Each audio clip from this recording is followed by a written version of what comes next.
പ്രിയപ്പെട്ടവരെ, എല്ലാവർക്കും ക്രിസ്തുനാമത്തിൽ എൻ്റെ സ്നേഹവന്ദനം. ഇന്നത്തെ ധ്യാനത്തിന് തിരഞ്ഞെടുത്തിരിക്കുന്ന വേദഭാഗം വിശുദ്ധ ലൂക്കോസിൻ്റെ സുവിശേഷം 5-ാം അധ്യായം 17 മുതൽ 26 വരെയുള്ള വാക്യങ്ങൾ. വിശുദ്ധ ലൂക്കോസിൻ്റെ സുവിശേഷം 5-ാം അധ്യായം 17 മുതൽ 26 വരെയുള്ള വാക്യങ്ങൾ. യേശു പക്ഷപാതക്കാരനെ സൗഖ്യമാക്കുന്ന സംഭവമാണ് ഈ വേദഭാഗത്തിലെ പ്രതിപാദ്യ വിഷയം. വിശുദ്ധ മർക്കോസിൻ്റെ സുവിശേഷം 2-ാം അധ്യായം 1 മുതൽ 12 വരെയുള്ള വാക്യങ്ങളിൽ ഈ സംഭവം മറ്റൊരു രീതിയിൽ പ്രതിപാദിച്ചിട്ടുണ്ട്.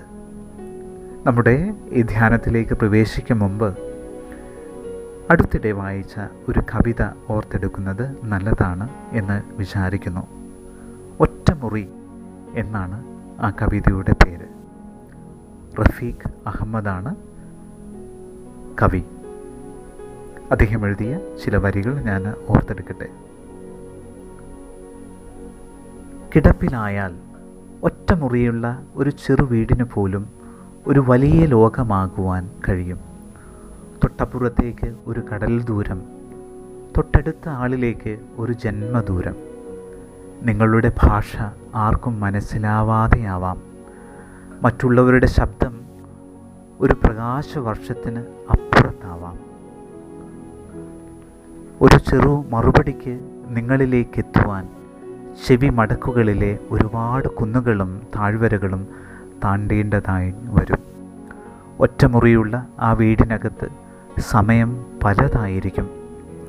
ഒരു വാർത്തയ്ക്കും തണുത്തു മരവിക്കാതെ നിങ്ങളുടെ അടുത്തേക്ക് എത്തുവാനാവുകയില്ല. ഇതുവരെ കാത്തിരുന്ന ഒന്നിനും വേണ്ടിയല്ല ഇപ്പോൾ നിങ്ങൾ കാത്തിരിക്കുന്നത്. കിടപ്പിലായാൽ ലോകം 4 ചുവരുകൾക്കുള്ളിലേക്ക് ഒതുങ്ങുകയാണ്. കിടപ്പിലായാൽ ലോകം 4 ചുവരുകൾക്കുള്ളിലേക്ക് ഒതുങ്ങുകയാണ്. പ്രിയപ്പെട്ടവരെ, ഒരു വേള ഇന്നത്തെ വേദഭാഗത്തിലെ പക്ഷപാതക്കാരൻ ഈ കവിതാശകലം സൂചിപ്പിക്കുന്ന ഒറ്റമുറി അനുഭവത്തിലൂടെ എത്ര നാൾ കടന്നു പോയിട്ടുണ്ടായിരിക്കാം. സ്വാതന്ത്ര്യത്തിൻ്റെ, സൗഖ്യത്തിൻ്റെ ഒരു നീലാകാശക്കീറ് എത്രയോ നാളുകൾ അദ്ദേഹത്തിൻ്റെ സ്വപ്നത്തിൽ വിരുന്നു വന്നിരിക്കാം. പിന്നെ അയാൾ അത് സ്വയം വേണ്ടെന്ന് വെച്ചിരിക്കാം. എന്നാൽ അദ്ദേഹത്തിന് ഹൃദയം പകുത്തു കൊടുക്കുന്ന ചില സ്നേഹിതന്മാർ ഉണ്ടായിരുന്നു എന്നുള്ളതാണ് അയാളുടെ ജീവിതത്തിലെ ഏറ്റവും വലിയ സുഹൃതം. ആ സുഹൃത്തുക്കൾ അയാളെ ക്രിസ്തുവിന് അരികത്ത് എത്തിക്കുകയാണ്. നിർഭാഗ്യവശാൽ പുരുഷാര നിമിത്തം അവർക്കതിന് കഴിയാതെ പോകുന്നുവെങ്കിലും അവർ പുതിയൊരു വഴി കണ്ടെത്തുന്നു. മേൽക്കൂര പൊളിച്ച് പക്ഷപാതക്കാരനെ ക്രിസ്തുവിൻ്റെ മുമ്പിൽ ഇറക്കി വയ്ക്കുന്നു. ക്രിസ്തു അവനെ സൗഖ്യമാക്കുന്നു. അവനെ കരം പിടിച്ച് എഴുന്നേൽപ്പിക്കുന്നു. എന്നിട്ട് അവൻ്റെ ഭവനത്തിലേക്ക് മടക്കി അയക്കുന്നു. ഒരുപാട് നാളുകൾ കേട്ടും വായിച്ചും പരിചയമുള്ള ഈ വേദഭാഗത്തിൽ എന്നെ വിസ്മയിച്ച 3 ലഘുവായ ചിന്തകൾ ധ്യാനത്തിനു വേണ്ടി ഞാൻ പങ്കുവയ്ക്കാൻ ആഗ്രഹിക്കുകയാണ്. 1. സ്നേഹത്തിൻ്റെ അധ്വാനവും സൗഖ്യത്തിൻ്റെ നീലാകാശവും. സ്നേഹത്തിൻ്റെ അധ്വാനവും സൗഖ്യത്തിൻ്റെ നീലാകാശവും. The labour of love and the blue sky of healing. പക്ഷപാതക്കാരൻ്റെ സുഹൃത്തുക്കളാണ് അദ്ദേഹത്തെ ക്രിസ്തു സന്നിധിയിൽ എത്തിക്കുന്നത്. മറ്റൊരു പോംവഴി അവരുടെ മുമ്പിൽ ഇല്ലാത്തതിനാൽ മേൽക്കൂര ഇളക്കി അയാളെ ക്രിസ്തുവിൻ്റെ മുമ്പിൽ ഇറക്കി വയ്ക്കുകയാണ്. പ്രിയപ്പെട്ടവരെ, ഇത് സ്നേഹത്തിൻ്റെ അധ്വാനമല്ലാതെ മറ്റെന്താണ്? മേൽക്കൂര പൊളിച്ചതിലൂടെ അവർ തുറന്നെടുത്ത ഒരു സൗഖ്യത്തിൻ്റെ നീലാകാശക്കീറ് ഇവിടെയുണ്ട്. അതൊരു പ്രതീകമാണ്. സ്നേഹത്തിൻ്റെ പ്രതീകം, പ്രതീക്ഷയുടെ പ്രതീകം. ഈ ലോകത്ത് സ്നേഹത്തിൻ്റെ അധ്വാനങ്ങളൊന്നും നിലച്ചു പോയിട്ടില്ല എന്ന് ആ നീലാകാശത്തിൻ്റെ കീറ് നമ്മളെ ഓർമ്മിപ്പിക്കുന്നുണ്ട്. ഒരുപക്ഷെ ഈ വേദഭാഗം മനസ്സിലാക്കാനുള്ള ഒരു കീ, ഒരു താക്കോൽ ആയി വേണമെങ്കിൽ ആ നീലാകാശത്തിൻ്റെ കീറ് നമുക്ക് മനസ്സിലാക്കിയെടുക്കാം. ഒരുപക്ഷെ ഒരു ക്രമരാഹിത്യമാണ് ഈ സുഹൃത്തുക്കൾ സൃഷ്ടിച്ചെടുത്തത്. പ്രിയപ്പെട്ടവരെ, സ്നേഹം എവിടെയൊക്കെയുണ്ടോ അവിടെ ഒരു രീതിയിൽ അല്ലെങ്കിൽ മറ്റൊരു രീതിയിൽ ക്രമരാഹിത്യവുമുണ്ട് എന്ന് നമ്മൾ ഓർമ്മിക്കുക. ഇവിടെ ക്രിസ്തുവിനെ നമ്മളൊന്ന് നോക്കുക. ഈ സുഹൃത്തുക്കൾ സൃഷ്ടിച്ച ക്രമരാഹിത്യമോ ആ മേൽക്കൂരയുടെ അവശിഷ്ടങ്ങളോ ഒന്നും തന്നെ ക്രിസ്തുവിനെ അലോസരപ്പെടുത്തുന്നില്ല.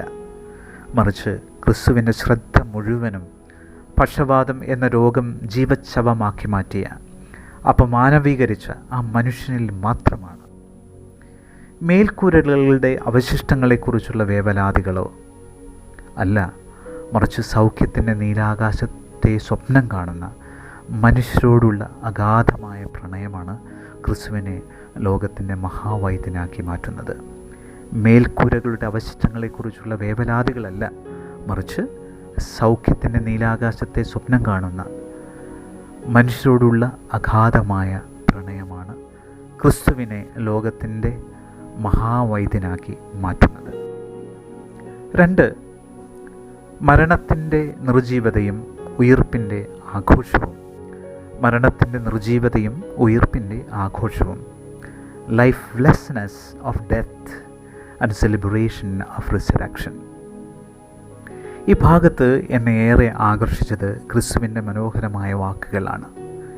എഴുന്നേറ്റ് കിടക്കയെടുത്ത് വീട്ടിലേക്ക് പോക എന്ന് ഞാൻ നിന്നോട് പറയുന്നു. വാക്യം 24. എങ്ങനെയാണ് ഇങ്ങനെ ഒരാളോട് പറയുവാനുള്ള ധൈര്യമുണ്ടാവുക? പക്ഷപാതത്തിൻ്റെ എല്ലാ നിർജീവതകളും തളർച്ചകളും പേറി ഒന്ന് എഴുന്നേറ്റ് നിൽക്കണമെന്ന അവസാനത്തെ ആഗ്രഹം പോലും വഴിയിൽ എങ്ങോ ഉപേക്ഷിച്ചു കളഞ്ഞ് ആ മനുഷ്യനോട് സ്വപ്നതുല്യമായ വാക്കുകൾ പറയുക എന്നത് തന്നെ എത്ര സൗഖ്യദായകമാവും. തൻ്റെ മുമ്പിൽ കിടക്കയിൽ ഒന്നനങ്ങുവാൻ പോലും കഴിയാതെ കിടക്കുന്ന ആ മനുഷ്യനെക്കുറിച്ച് വിപ്ലവകരമായ ആ സ്വപ്നം കാണുവാൻ ക്രിസ്തുവിനല്ലാതെ മറ്റാർക്കാണ് കഴിയുക? പ്രിയപ്പെട്ടവരെ, നമ്മുടെ ചുറ്റുപാടുമുള്ളവരെക്കുറിച്ച് ഉയിർപ്പിൻ്റെ സ്വപ്നം കാണാൻ കഴിയുന്നവർക്ക് മാത്രമേ മാനവികതയുടെ പുതിയ ആകാശങ്ങളിലേക്ക് പറന്നുയരുവാൻ കഴിയൂ. ചുറ്റുപാടുമുള്ളവരെക്കുറിച്ച് ഉയിർപ്പിൻ്റെ സ്വപ്നം കാണാൻ കഴിയുന്നവർക്ക് മാത്രമേ മാനവികതയുടെ പുതിയ ആകാശങ്ങളിലേക്ക് പറന്നുയരുവാൻ കഴിയൂ. 3, നിസ്സംഗതയുടെ ഇന്നലകളല്ല, വിസ്മയത്തിൻ്റെ ഇന്നുകൾ സൃഷ്ടിക്കുവാനാവണം നമുക്ക്. നിസ്സംഗതയുടെ ഇന്നലകളല്ല, മറിച്ച് വിസ്മയത്തിൻ്റെ ഇന്നുകൾ സൃഷ്ടിക്കുവാനാവണം നമ്മൾക്ക്. ഈ വേദഭാഗം ആരംഭിക്കുന്നത് അന്ന് എന്ന് തുടങ്ങിയാണ്, on one of those days. എന്നാൽ ഈ വേദഭാഗം അവസാനിക്കുന്നതോ ഇന്ന് എന്ന് പറഞ്ഞുകൊണ്ടാണ്. Today we have seen the extraordinary things. അന്നിൽ തുടങ്ങി ഇന്ന് അവസാനിക്കുന്ന ഈ വേദഭാഗം എത്ര സുന്ദരമാണ്. ക്രിസ്തുവിൻ്റെ സൗഖ്യമാക്കൽ ശുശ്രൂഷകളുടെ പങ്കെടുത്ത പുരുഷാരത്തെക്കുറിച്ചാണ് ഇവിടെ സൂചിപ്പിക്കുന്നത്. കഥ തുടങ്ങുമ്പോൾ പുരുഷാരം നിസ്സംഗമാണ്. എന്നാൽ കഥ അവസാനിക്കുമ്പോൾ അവർ വിസ്മയം പൂണ്ടവരായി മാറുന്നുണ്ട്. പ്രിയപ്പെട്ടവരെ, നിസ്സംഗതയിൽ നിന്ന് ഉണർന്നെഴുന്നേറ്റ് ദൈവികമായ വിസ്മങ്ങളിലേക്ക് മനസ്സും ഹൃദയം തുറക്കുന്നവരാണ് ഇന്നിനെ രൂപാന്തരപ്പെടുത്തുക. നിസ്സംഗതയിൽ നിന്ന് ഉണർന്നെഴുന്നേറ്റ് ദൈവിക വിസ്മയങ്ങളിലേക്ക് മനസ്സും ഹൃദയം തുറക്കുന്നവരാണ് ഇന്നിൻ്റെ രൂപാന്തരത്തിൻ്റെ പ്രവാചകരായി മാറാൻ കഴിയുക. നമുക്ക് നമ്മളെ തന്നെ പരിശോധിക്കാം. വിസ്മയങ്ങൾ നമുക്ക് നഷ്ടപ്പെട്ടു പോയിട്ടുണ്ടോ? നമ്മുടെ വിസ്മയങ്ങൾ നമുക്ക് നഷ്ടമായത് എങ്ങനെയാണ്? നിസ്സംഗതയുടെ നിർവിചാരതയുടെ അഗാധഗർത്തത്തിലാണോ നമ്മൾ ആയിരിക്കുന്നത്? അതോ വിസ്മയത്തിൻ്റെ പ്രവാചകരാണോ നമ്മൾ? പ്രിയപ്പെട്ടവരെ, ഇന്നിൻ്റെ വിസ്മയങ്ങൾ നമ്മളെ തഴുകി ഉണർത്തട്ടെ. ഇന്നിൻ്റെ വിസ്മയങ്ങളുടെ, ദൈവിക വിസ്മയങ്ങളുടെ പ്രവാചകരായി തീരുവാൻ നമുക്ക് കഴിയുമോ എന്നുള്ള ആഴമായ ചോദ്യം ഈ വേദഭാഗം നമ്മുടെ മുമ്പിൽ വയ്ക്കുന്നുണ്ട്. നിസ്സംഗതയുടെ ഇന്നലകളിൽ അഭിരമിക്കുന്നവരെയല്ല, മറിച്ച് വിസ്മയത്തിൻ്റെ ഇന്നുകൾ സൃഷ്ടിക്കുന്നവരാവണം നമ്മൾ. നിസ്സംഗതയുടെ ഇന്നലകളിൽ അഭിരമിക്കുകയല്ല, മറിച്ച് വിസ്മയത്തിൻ്റെ ഇന്നുകൾ സൃഷ്ടിക്കുന്നവരാവണം നമ്മൾ. 3 ലഘുവായ ചിന്തകളാണ് ഈ വേദഭാഗത്തിലൂടെ നമ്മൾ ധ്യാനിച്ചത്. ഒന്നാമത്, സ്നേഹത്തിൻ്റെ അധ്വാനവും സൗഖ്യത്തിൻ്റെ നീലാകാശവും. ആർക്കെങ്കിലും വേണ്ടി സ്നേഹത്തിൻ്റെ അധ്വാനം ഏറ്റെടുക്കാൻ നമുക്ക് കഴിഞ്ഞിട്ടുണ്ടോ? നമ്മൾ ഏറ്റെടുക്കാത്ത സ്നേഹത്തിൻ്റെ അധ്വാനമല്ലേ മറ്റ് പലർക്കും നിഷേധിക്കപ്പെട്ട സൗഖ്യമായിട്ട് മാറിയിരിക്കുന്നത് എന്നുകൂടി ചിന്തിക്കുവാൻ നമുക്ക് കഴിയട്ടെ. സൗഖ്യത്തിൻ്റെ നീലാകാശത്തിലേക്ക് ഒരുമിച്ച് യാത്ര ചെയ്യാൻ, ക്രിസ്തുവിനൊപ്പം യാത്ര ചെയ്യുവാൻ വേദഭാഗം നമ്മളെ ഇൻവൈറ്റ് ചെയ്യുകയാണ്. 2, മരണത്തിൻ്റെ നിർജ്ജീവതയും ഉയിർപ്പിൻ്റെ ആഘോഷവും. മരണത്തിൻ്റെ നിർജ്ജീവതയിലും ഉയിർപ്പിൻ്റെ ആഘോഷത്തിനായി സ്വപ്നം കാണാൻ കഴിയുന്നവരാണ്, അങ്ങനെയുള്ളവർക്കാണ് പുതിയ മാനവികതയുടെ പുതിയ നീലാകാശങ്ങളിലേക്ക് പറന്നുയരുവാൻ കഴിയൂ. പുതിയ മാനവികതയുടെ പ്രവാചകരായി ഈ കാലത്ത് മാറുവാൻ നമുക്ക് കഴിയുന്നുണ്ടോ? 3, നിസ്സംഗതയുടെ ഇന്നലകളെല്ലാം മറിച്ച് വിസ്മയത്തിൻ്റെ ഇന്നുകൾ സൃഷ്ടിക്കുവാൻ നമുക്ക് കഴിയുന്നുണ്ടോ? വേദഭാഗം നമുക്ക് മുമ്പിൽ ഉയർത്തുന്ന ഈ ചോദ്യങ്ങൾക്ക് ആത്മാർത്ഥമായ ഉത്തരം കൊടുക്കുവാൻ നമുക്ക് കഴിയട്ടെ. പുതിയ വിസ്മയത്തിൻ്റെ ഇന്നുകൾ സൃഷ്ടിച്ചുകൊണ്ട് ക്രിസ്തുവിൻ്റെ യാത്രയിൽ നമുക്കും പങ്കുചേരാം. ഈ വേദഭാഗം അതിനായി നമ്മളെ പ്രചോദിപ്പിക്കട്ടെ. ദൈവം നമ്മളെ അനുഗ്രഹിക്കട്ടെ.